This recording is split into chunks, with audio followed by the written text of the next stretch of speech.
Hello, my young theologians and scholars of religion. So in this unit, What is Religion? We're looking at what religion is in human society and what are some of the things it does for people and some of the ways it helps people. But then also we've looked at some of the challenging ideas of different scholars and how they say where religion comes from and why people might hold that it's true. So today we're going to move on to another scholar and another approach to thinking about religion. And this is Sigmund Freud, who's seen as like one of the founding people of the idea of psychology and studying the mind. So he's very fascinated in how the mind works and how religion is part of that. And actually, he wrote loads on religion, even though in psychology you study his work he does on the mind. He wrote loads of books about religion as well.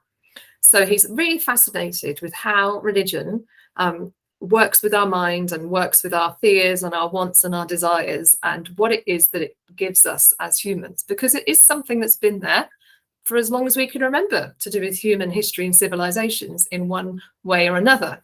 So he's really fascinated in this. And yes, he is an atheist thinker, but not all atheists would agree with him. And that means that not all theists have to disagree with him.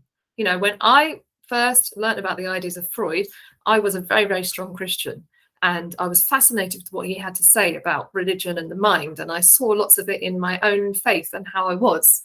And I really did struggle with it for a while. But then I kind of came to the conclusion that actually maybe it didn't have to challenge my faith in God.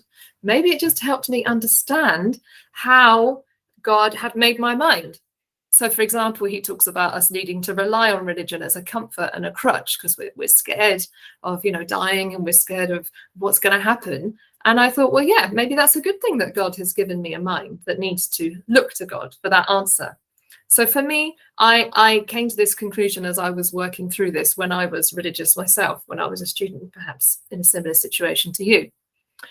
So the quote I have here from Freud is kind of sums up a lot of his ideas to do with what religion is and how it works with the mind. He says, religion is an illusion and it derives its strength from its readiness to fit in with our instinctual, wishful impulses. So let's unpack that a little bit together. So religion is an illusion. Now, when Freud says religion is an illusion, he's not saying that it's wrong or false. What he's saying is we want it to be so true that we don't really mind if it's false or not. So we want it so badly to be true that we believe that it is without it necessarily mattering whether it's true or not. So it's quite important. He's not necessarily saying that it isn't true, but what he's saying is that we really, really want it to be true. So we believe it as true. And you might disagree with that. That's up to you. You're going to evaluate what he says later in the lesson. And he says, well, where does this strength come from? It comes from the fact that it fits in with our instincts. It fits in with what we want as humans. It fits in with wishes that we really want to be true. So you'll look at this more in the lesson, but wishes like, for example, wanting to know what happens when we die. We might be scared of dying, and so therefore religion gives us an answer. Also, it fits in with our wishes for wanting everything to be fair. And when good things happen to bad people and then bad things happen to good people and there's terrible things that happen in the world, we want there to be some kind of justice and for everything to be, fair in the end. And so religion provides that for us. We want to feel someone or something is in charge. He says, as children, we grow up with our parents in charge of things, looking after us, taking care of us. So as we grow, we still want to have that feeling that someone or something is in charge and controlling everything that we can't control as humans. We can't control this world around us.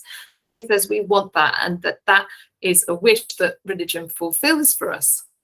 Now, like I say, when I was Christian, I came to the conclusion wow, great. Well, that's how God has made my mind, to have to rely on him. But I think you can probably see how that could also be a challenge, the way that he's looking at religion. Now, not all atheists, like I said, agree with him, which means not all theists have to disagree with him. But also nowadays in psychology, not all psychologists agree with what he had to say about the mind and his different theories. But it had an impact on many people and what they think about religion. It had an influence as an idea, even if it's not necessarily completely accepted anymore today.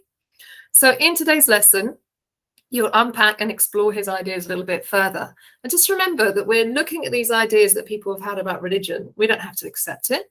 we're just looking at this idea and thinking, well, what do I think about that? Do I agree with his interpretation of what religion is? Would I say something different? And if so, what evidence would I use?